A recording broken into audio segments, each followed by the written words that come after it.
أعوذ بالله من الشيطان الرجيم. بسم الله الرحمن الرحيم. وما أبرئ نفسي إن النفس لأمارة بالسوء إلا ما رحم ربي إن ربي غفور رحيم. وقال الملك ائتوني به أستخلصه لنفسي فلما كلمه قال إنك اليوم لدينا مكين أمين. قال اجعلني على خزائن الأرض إني حفيظ عليم. وكذلك مكنا ليوسف في الأرض يتبوأ منها حيث يشاء نصيب برحمتنا من نشاء ولا نضيع أجر المحسنين. ولأجر الآخرة خير للذين آمنوا وكانوا يتقون. وجاء إخوة يوسف فدخلوا عليه فعرفهم وهم له منكرون. ولما جهزهم بجهازهم قال ائتوني بأخ لكم من أبيكم ألا ترون أني أوفي الكيل وأنا خير المنزلين. فإن لم تأتوني به فلا كيل لكم عندي ولا تقربون. قالوا سنراود عنه أباه وإنا لفاعلون. وقال لفتيانه جعلوا بضاعتهم في رحالهم لعلهم يعرفونها إذا انقلبوا إلى أهلهم لعلهم يرجعون. فلما رجعوا إلى أبيهم قالوا يا أبانا منع منا الكيل فأرسل معنا أخانا نكتل وإنا له لحافظون.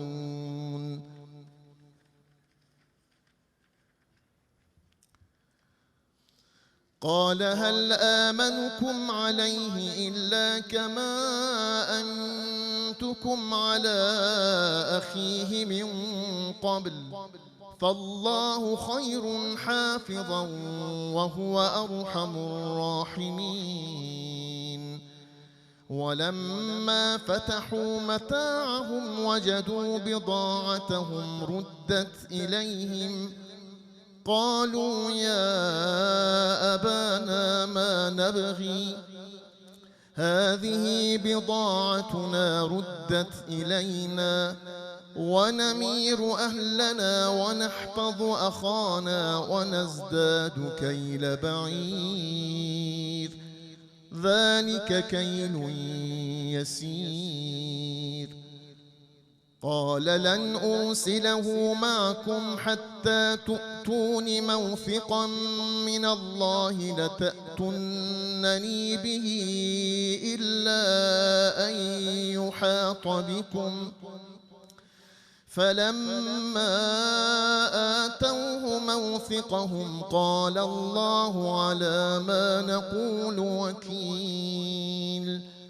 وقال يا بني لا تدخلوا من باب واحد وادخلوا من أبواب متفرقة وما أغني عنكم من الله من شيء إن الحكم إلا لله عليه توكلت عليه فليتوكل المتوكلون.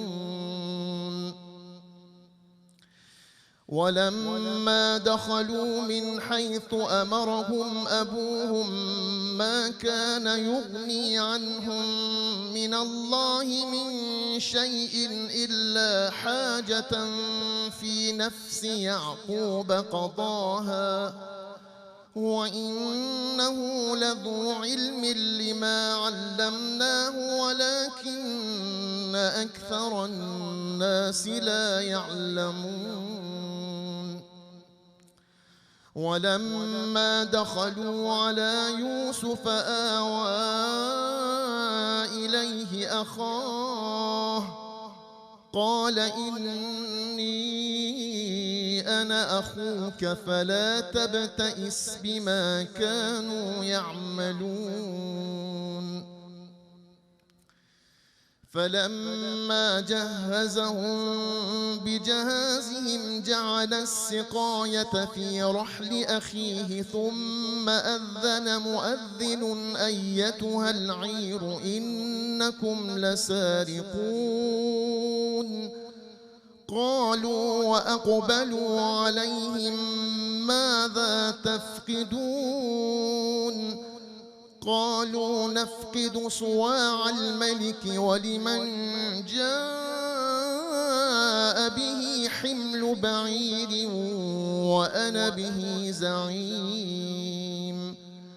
قالوا تالله لقد علمتم ما جئنا لنفسد في الأرض وما كنا سارقين.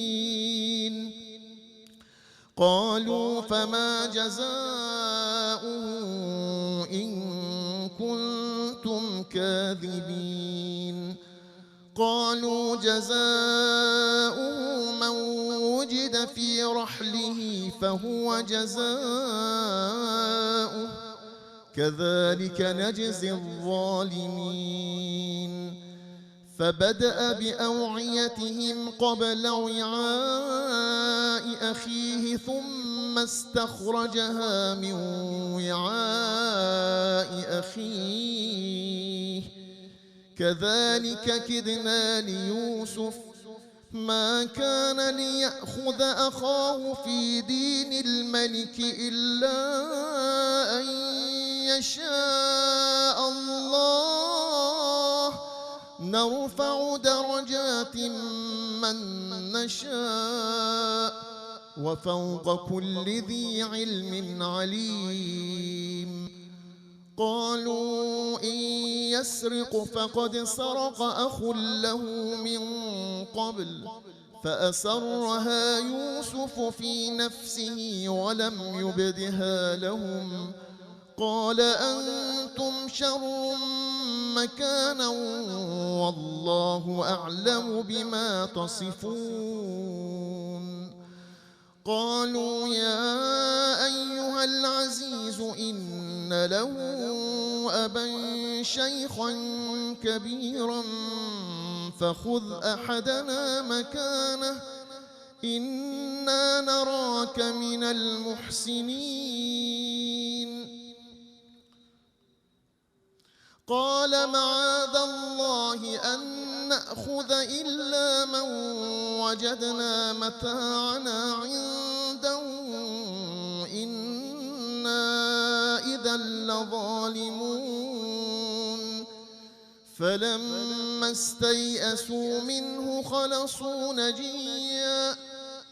قال كبيرهم ألم تعلموا أن أباكم قد أخذ عليكم موثقا من الله ومن قبل ما فرطتم في يوسف فلن أبرح الأرض حتى يأذن لي أبي أو يحكم الله لي وهو خير الحاكمين.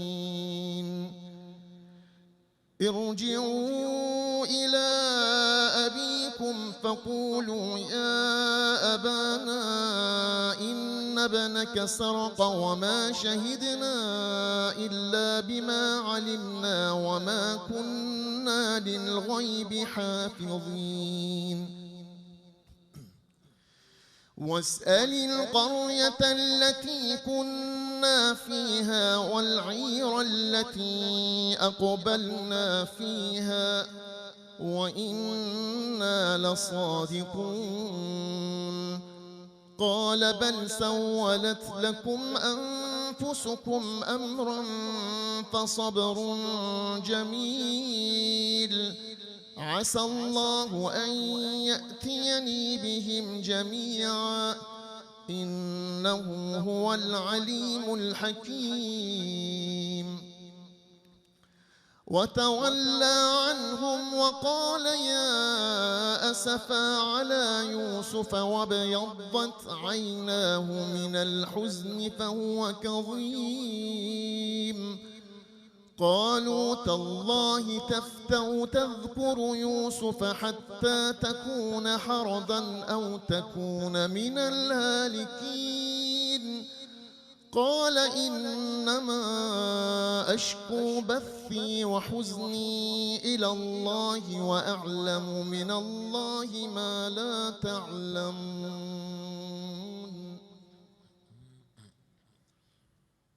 أعوذ بالله من الشيطان الرجيم. يا بني يذهبوا فتحسسوا من يوسف وأخيه ولا تيأسوا من روح الله إنه لا ييأس من روح الله إلا القوم الكافرون فلما دخلوا عليه قالوا يا أيها العزيز مسنا وأهلنا الضر وجئنا ببضاعة مزجاة فأوف لنا الكيل وتصدق علينا إن الله يجزي المتصدقين قال هل علمتم ما فعلتم بيوسف وأخيه إذ أنتم جاهلون قالوا أئنك لأنت يوسف قال أنا يوسف وهذا أخي قد من الله علينا إنه من يتق ويصبر فإن الله لا يضيع أجر المحسنين قالوا تالله لقد آثرك الله علينا وإن كنا لخاطئين قال لا تثريب عليكم اليوم يغفر الله لكم وهو أرحم الراحمين اذهبوا بقميصي هذا فألقوه على وجه أبي يأت بصيرا وأتوني بأهلكم أجمعين ولما فصلت العير قال أبوهم إني لأجد ريح يوسف لولا أن تفندون قالوا تالله إنك لفي ضلالك القديم فلما أن جاء البشير ألقاه على وجهه فارتد بصيرا قال ألم أقل لكم إني أعلم من الله ما لا تعلمون قالوا يا أبانا استغفر لنا ذنوبنا إنا كنا خاطئين قال سوف أستغفر لكم ربي إنه إنه هو الغفور الرحيم. فلما دخلوا على يوسف آوى إليه أبويه وقال ادخلوا مصر إن شاء الله آمنين.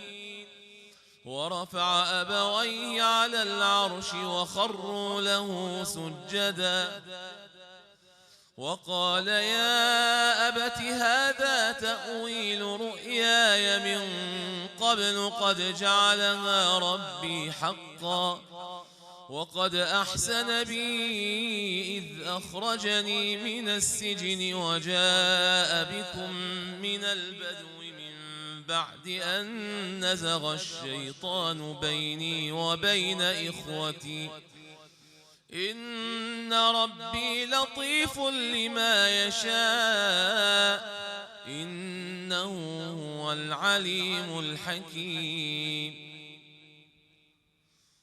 رب قد آتيتني من الملك وعلمتني من تأويل الأحاديث فاطر السماوات والأرض أنت ولي في الدنيا والآخرة توفني مسلما وألحقني بالصالحين. ذلك من أنباء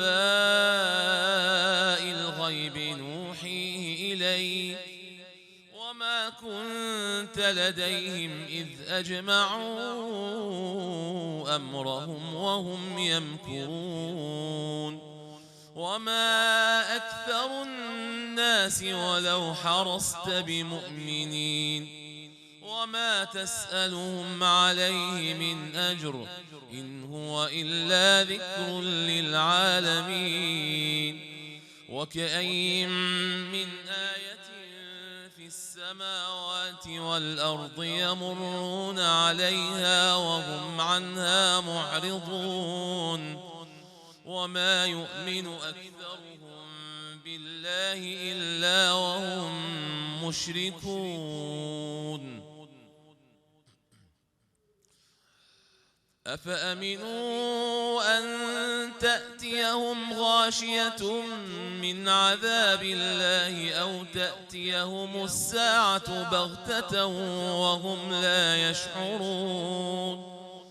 قل هذه سبيلي أدعو إلى الله على بصيرة أنا ومن اتبعني وسبحان الله وما أنا من المشركين.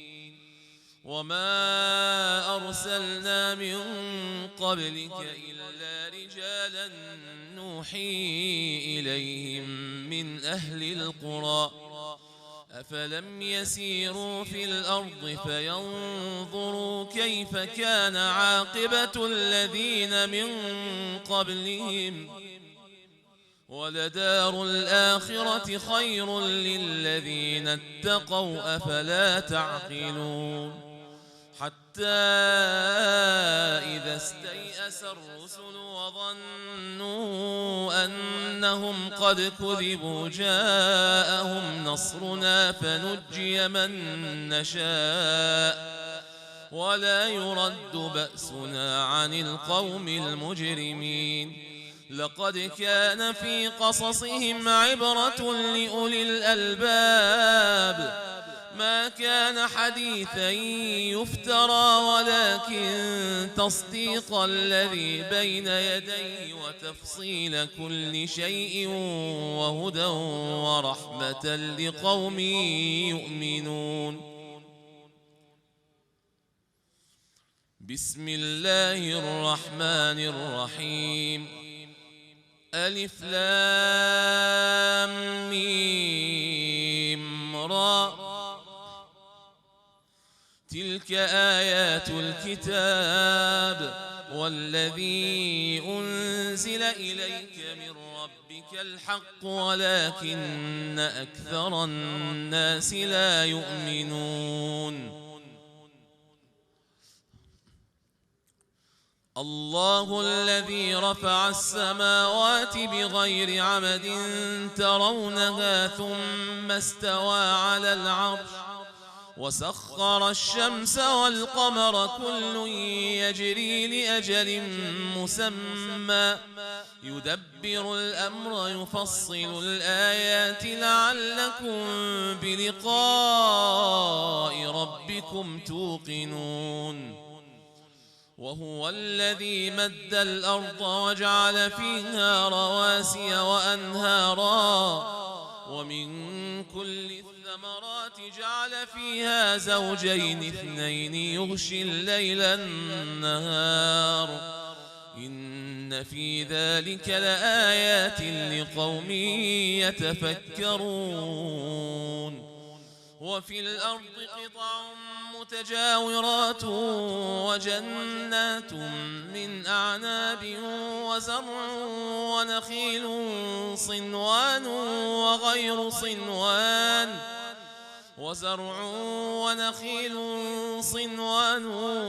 وغير صنوان يسقى بماء واحد ونفضل بعضها على بعض في الأكل إن في ذلك لآيات لقوم يعقلون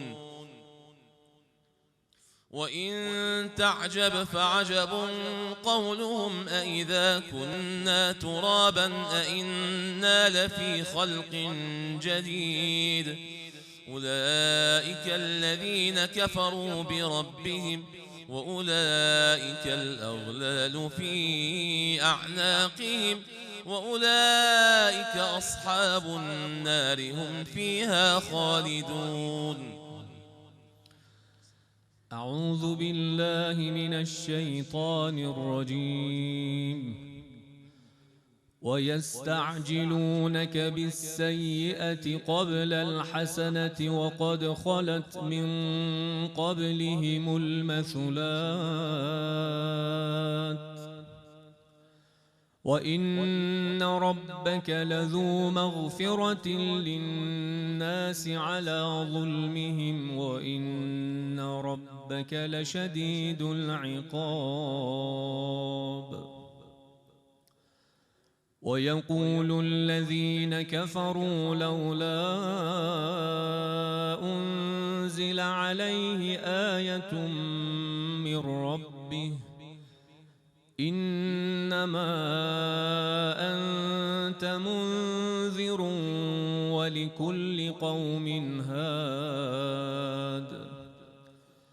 الله يعلم ما تحمل كل أنثى وما تغيض الأرحام وما تزداد وكل شيء عنده بمقدار. عالم الغيب والشهادة الكبير المتعال. سواء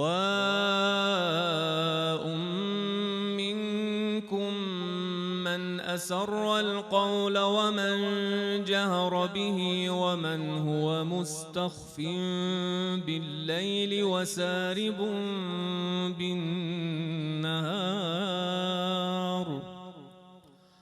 له معقبات من بين يديه ومن خلفه يحفظونه من أمر الله. إن الله لا يغير ما بقوم حتى يغيروا ما بأنفسهم.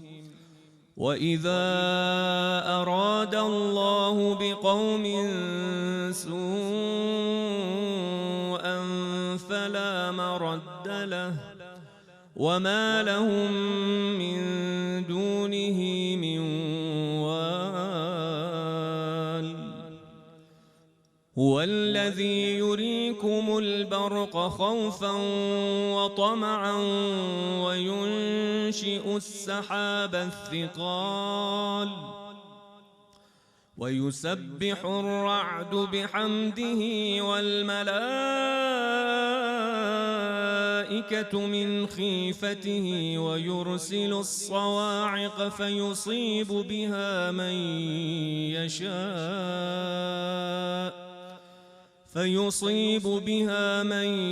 يشاء وهم يجادلون في الله وهو شديد المحال. له دعوة الحق والذين يدعون من دونه لا يستجيبون لهم بشيء إلا كباسط كفيه إلى الماء ليبلغ فاه وما هو ببالغه وما دعاء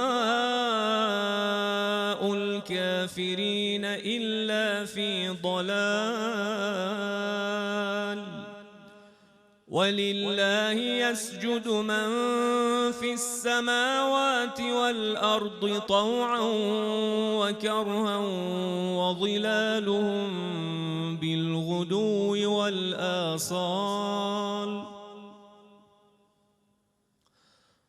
قل من رب السماوات والأرض قل الله. قل أفاتخذتم من دونه أولياء لا يملكون لأنفسهم نفعا ولا ضرا. قل هل يستوي الأعمى والبصير أم هل تستوي الظلمات والنور أم جعلوا لله شركاء خلقوا كخلقه فتشابه الخلق عليهم. قل الله خالق كل شيء وهو الواحد القهار.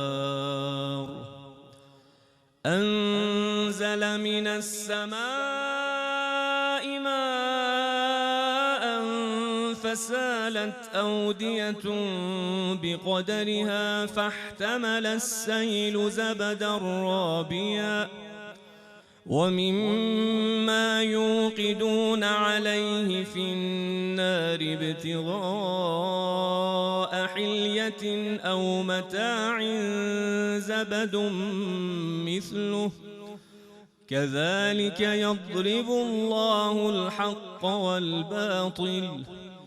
فأما الزبد فيذهب جفاء وأما ما ينفع الناس فيمكث في الأرض كذلك يضرب الله الأمثال. للذين استجابوا لربهم الحسنى والذين لم يستجيبوا له لو أن لهم ما في الأرض جميعا ومثله معه لافتدوا به أولئك لهم سوء الحساب ومأواهم جهنم وبئس المهاد. أفمن يعلم أنما أنزل إليك من ربك الحق كمن هو أعمى إنما يتذكر أولو الألباب. الذين يوفون بعهد الله ولا ينقضون الميثاق والذين يصلون ما أمر الله به أن يوصل ويخشون ربهم ويخافون سوء الحساب. والذين صبروا ابتغاء وجه ربهم وأقاموا الصلاة وأنفقوا مما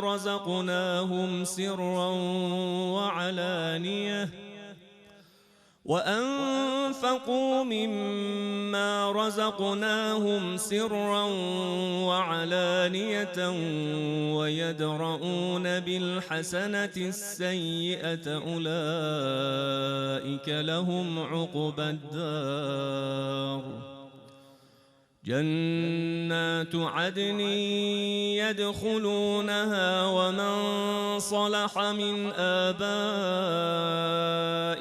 وأزواجهم وذرياتهم والملائكة يدخلون عليهم من كل باب سلام عليكم بما صبرتم فنعم عقبى الدار والذين ينقضون عهد الله من بعد ميثاقه ويقطعون ما أمر الله به أن يوصل ويفسدون في الأرض أولئك لهم اللعنة ولهم سوء الدار الله يبسط الرزق لمن يشاء ويقدر وفرحوا بالحياة الدنيا وما الحياة الدنيا في الآخرة إلا متاع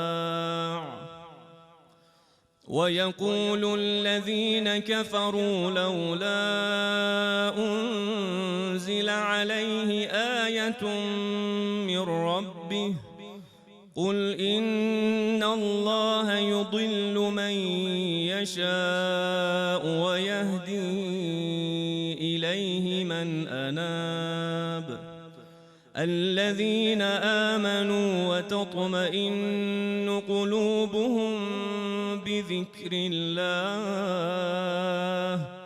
ألا بذكر الله تطمئن القلوب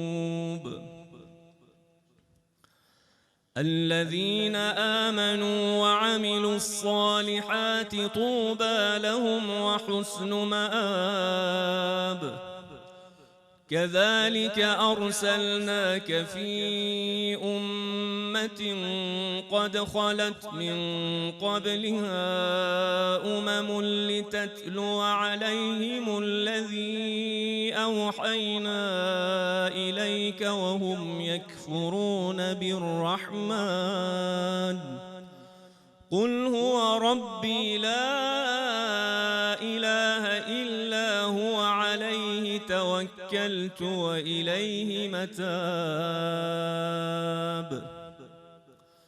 ولو أن قرآنا سيرت به الجبال أو قطعت به الأرض أو كلم به الموتى بل لله الأمر جميعا أفلم ييأس الذين آمنوا أن لو يشاء الله لهدى الناس جميعا ولا يزال الذين كفروا تصيبهم بما صنعوا قارعة أو تحل قريبا من دارهم حتى يأتي وعد الله إن الله لا يخلف الميعاد ولقد استهزئ برسل من قبلك فأمليت للذين كفروا ثم أخذتهم فكيف كان عقاب أفمن هو قائم على كل نفس بما كسبت وجعلوا لله شركاء قل سموهم أم تنبئونه بما لا يعلم في الأرض أم بظاهر من القول بل زين للذين كفروا مكرهم وصدوا عن السبيل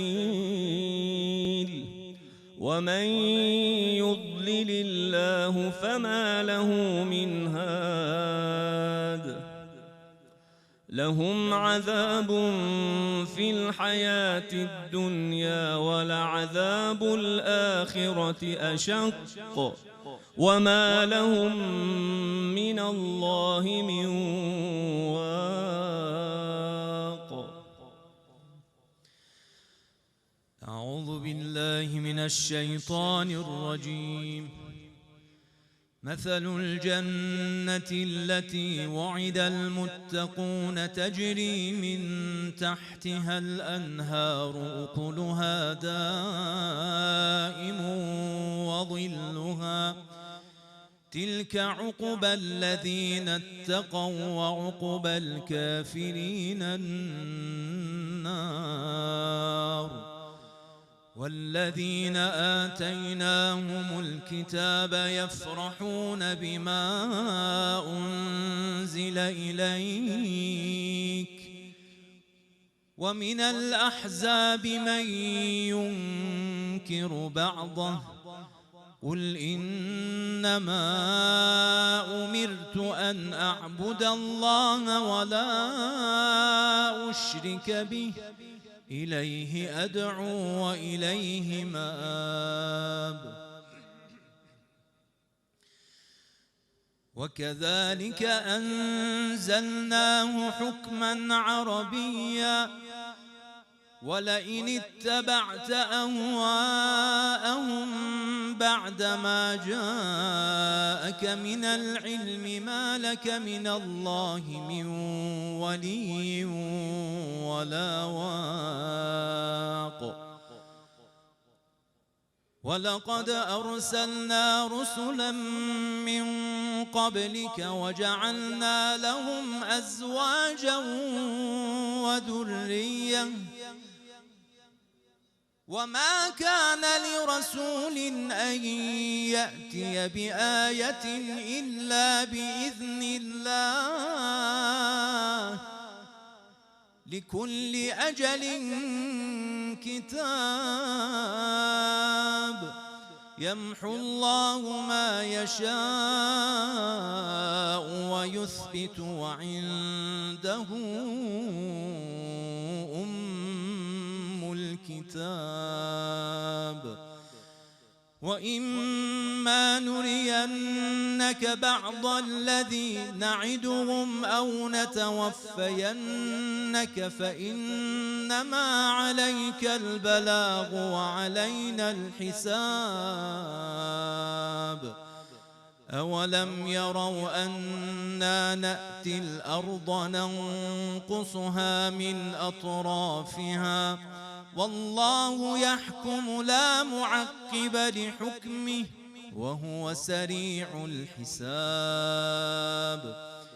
وقد مكر الذين من قبلهم فلله المكر جميعا يعلم ما تكسب كل نفس وسيعلم الكفار لمن عقبى الدار.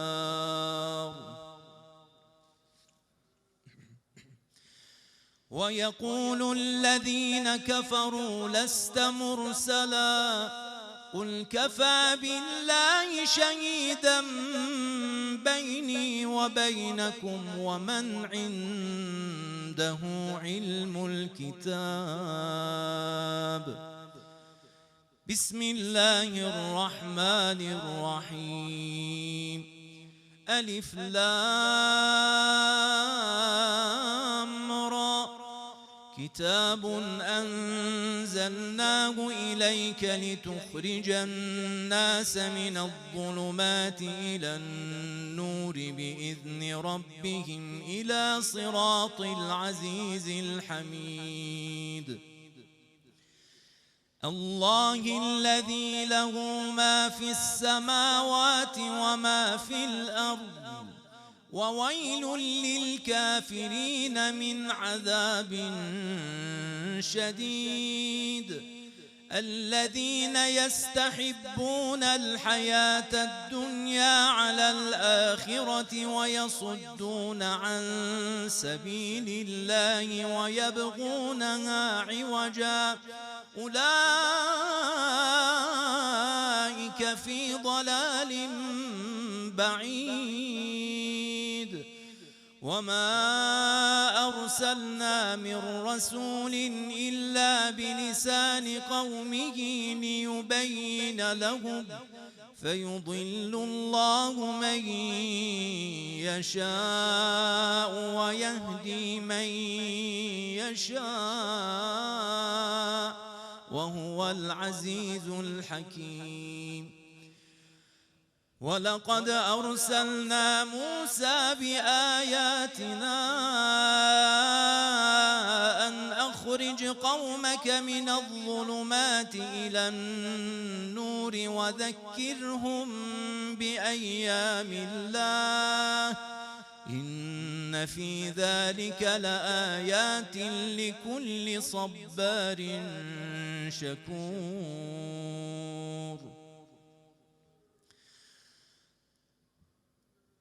وإذ قال موسى لقومه اذكروا نعمة الله عليكم إذ أنجاكم من آل فرعون يسومونكم سوء العذاب ويذبحون أبناءكم ويستحيون نساءكم وفي ذلكم بلاء من ربكم عظيم وإذ تأذن ربكم لئن شكرتم لأزيدنكم ولئن كفرتم إن عذابي لشديد وقال موسى إن تكفروا أنتم ومن في الأرض جميعا فإن الله لغني حميد ألم يأتكم نبأ الذين من قبلكم قوم نوح وعاد وثمود والذين من بعدهم لا يعلمهم إلا الله جاءتهم رسلهم بالبينات فردوا أيديهم في أفواههم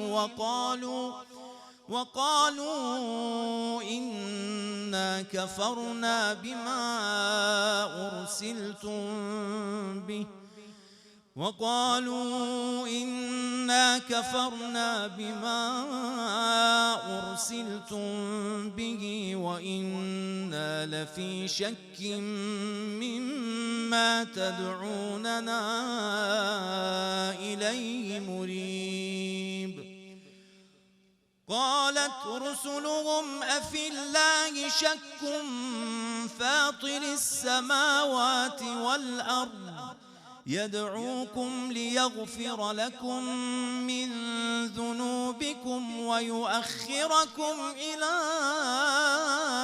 أجل مسمى قالوا إن أنتم إلا بشر مثلنا تريدون أن تصدونا عما كان يعبد آباؤنا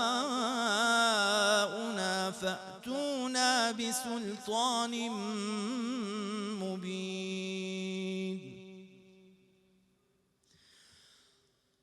قالت لهم رسلهم إن نحن إلا بشر مثلكم ولكن الله يمن على من يشاء من عباده وما كان لنا أن نأتيكم بسلطان إلا بإذن الله وعلى الله فليتوكل المؤمنون وما لنا ألا نتوكل على الله وقد هدانا سبلنا ولنصبرن على ما آذيتمونا وعلى الله فليتوكل المتوكلون وقال الذين كفروا لرسلهم لنخرجنكم من أرضنا أو لتعودن في ملتنا فأوحى إليهم ربهم لنهلكن الظالمين ولنسكننكم الأرض من بعدهم ذلك لمن خاف مقامي وخاف وعيد واستفتحوا وخاب كل جبار عنيد من ورائه جهنم ويسقى من ماء صديد يتجرعه ولا يكاد يسيغه ويأتيه الموت من كل مكان وما هو بميت ومن ورائه عذاب غليظ مثل الذين كفروا بربهم أعمالهم كرماد اشتدت به الريح في يوم عاصف لا يقدرون مما كسبوا على شيء ذلك هو الضلال البعيد. أعوذ بالله من الشيطان الرجيم. ألم تر أن الله خلق السماوات والأرض بالحق إن يشأ يذهبكم ويأت بخلق جديد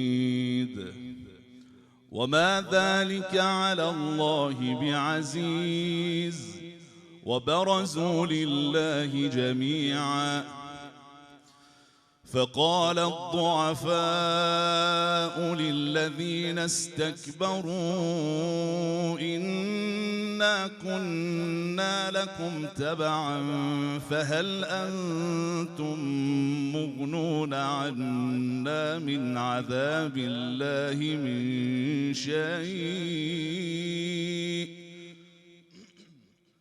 قالوا لو هدانا الله لهديناكم سواء علينا أجزعنا أم صبرنا ما لنا من محيص.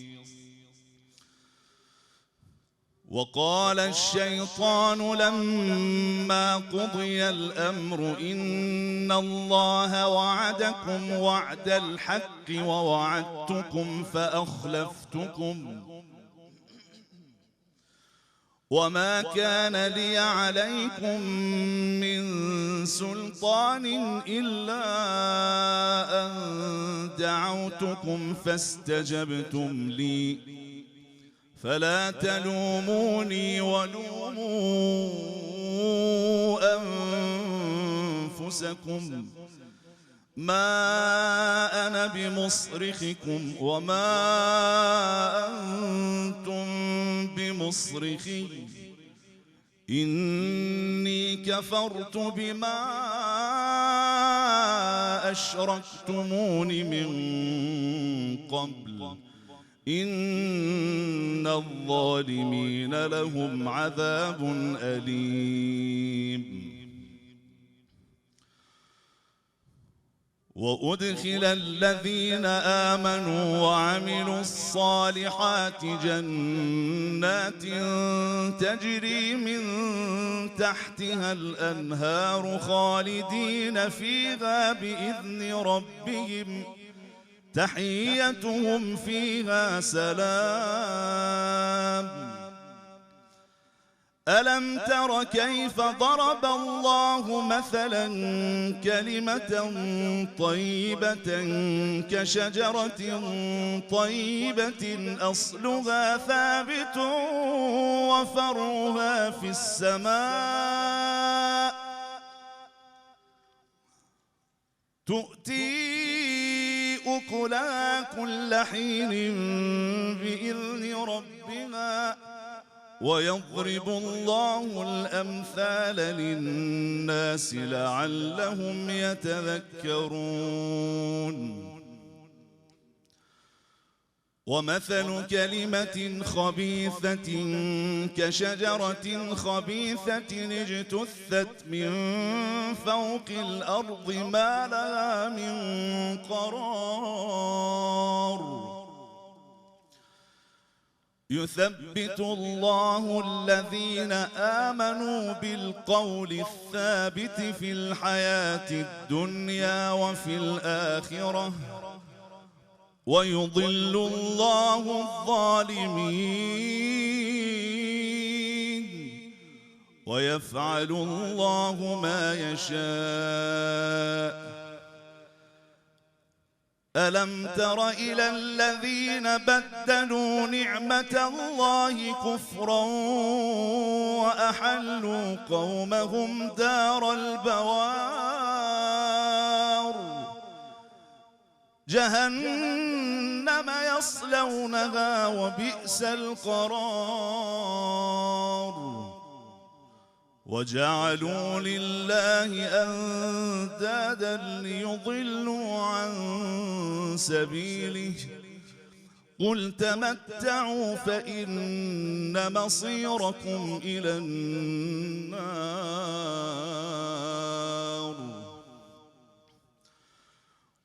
قل لعبادي الذين آمنوا يقيموا الصلاة وينفقوا مما رزقناهم سرا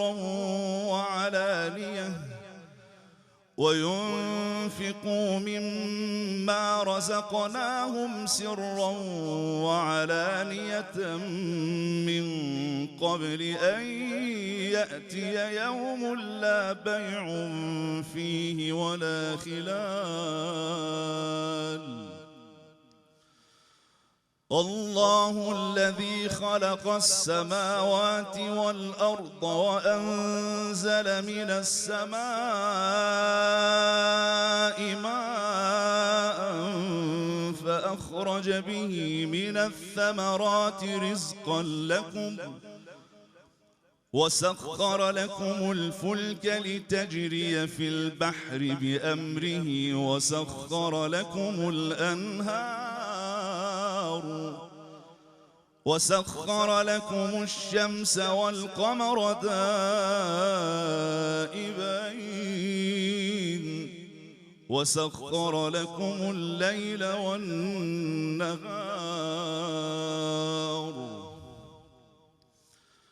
وآتاكم من كل ما سألتموه وإن تعدوا نعمة الله لا تحصوها إن الإنسان لظلوم كفار.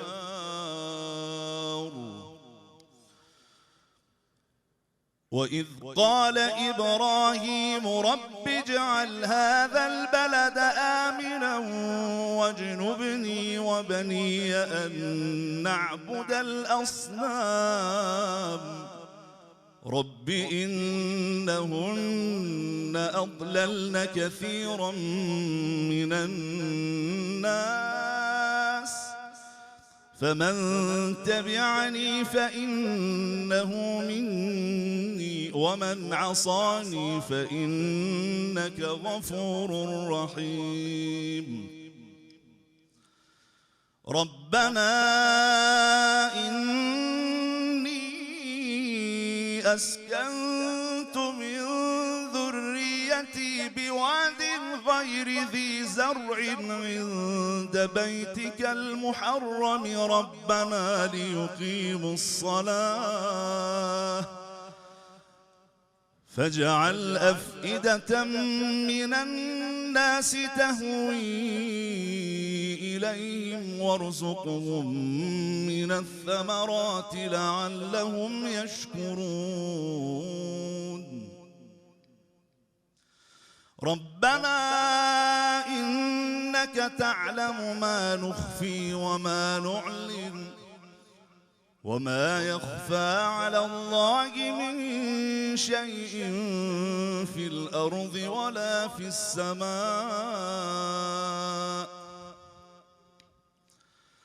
الحمد لله الذي وهب لي على الكبر إسماعيل وإسحاق إن ربي لسميع الدعاء رب اجعلني مقيم الصلاة ومن ذريتي ربنا وتقبل دعاء ربنا اغفر لي ولوالدي وللمؤمنين يوم يقوم الحساب ولا تحسبن الله غافلا عما يعمل الظالمون إنما يؤخرهم ليوم تشخص فيه الأبصار